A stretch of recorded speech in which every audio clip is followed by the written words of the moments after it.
I grew up in a family where we're typically, Chinese family. With we didn't have any faith, and then my mom became a Christian because she was a language professor, and she taught some people who were missionaries in Taiwan, and so she became a believer. And then my father, who is, I thought, the smartest person on the planet, was an ardent non-believer, So I grew up very confused. I didn't actually have a sense of what,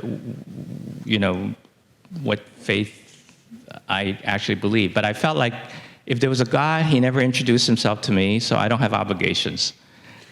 Plus, there were other things that were more interesting. And so, but then when I went to college, there were a couple of things that started me to think about bigger questions. One is my father had cancer. So I discovered, and then he later became a Christian. When he had cancer, I realized I couldn't control many things that are really important to me. And then I had a couple of, let's say, relational mishaps.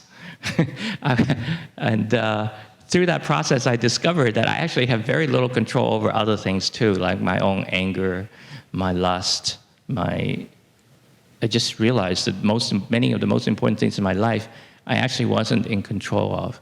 And I started looking. I wonder if there's a way out or through this, but I didn't know where to look. I remember once getting drunk and sitting in front of a church all night. And of course, nothing happened. And so but somewhere along the way in that process of searching, God had already moved the pieces around. And one summer, after graduation, I'd arranged for a 1-week boat ride, a houseboat trip with my friends, and everybody canceled on Friday. I paid for the stupid boat, and I had a whole week off. I had nothing to do. So I get a call from my mom who says, our church has a retreat, why don't you come? And I said, that's a Mandarin-speaking church, Mom. And she says, you understand? And I barely would be able to understand. And then I said, where is it? She said, it's in Finland Falls. Finland Falls, Ontario has the best walleye fishing. You call them walleyes. Yeah, so I thought, okay, I have a week, I don't have anything to do. So I went there. The river was flooded, the fishing was lousy, so I sat in the Bible study. And then the first night, it was like Monday night, they were studying this passage, this book of Romans, and there was this one passage, one verse that says, all have sinned and fall short of the glory of God. And in Chinese, it says, 世人都犯了罪，亏欠了神的荣耀. And I thought, all have sinned, 都犯了罪. And I am a proper subset. So it means I have sinned. And for an instant, and I think a moment of divine grace, I didn't think that was silly.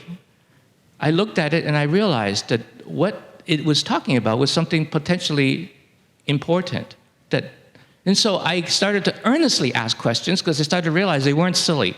And by God's grace, there was a man there who, he's one of the speakers, I didn't know, but I started asking, and he thought about these questions, so he started answering questions. I asked about, well, what about people who don't believe? What is their hope? What if people never heard of Jesus? What is their hope? I asked a whole bunch of questions, and he very reasonably answered them. And then I think it was Thursday night. In those days, retreats are a whole week. We can't even afford a half a day these days to do retreats. So he basically said, I noticed a few of you are not yet believers. And I was thinking there's only like 2 of us in this whole camp. And then he says, I have changed my message. I have a message today called Obstacles to Faith, like why people don't believe. And then he went through systematically all the reasons why people might not believe. And I was checking the boxes as I was going through because of all the things that I had thought of why I don't believe. And then at the end, he invited people to receive Jesus. And I have never thought that was like an even civil thing to do. But then he was very earnest, and I suddenly realized that he said, what is it that you really want out of this life? He says, if you really want to know that God, the one that created everything, why aren't you willing to even let him know that? And I was like thinking, yeah, why am I so afraid to raise my hand? He invites people to raise their hand. I was like, I don't even know these people, and I can't raise my hand. I was really, really scared. And then all of a sudden I thought, actually, I suddenly realized what I really wanted. I really wanted to know whether such a God exists.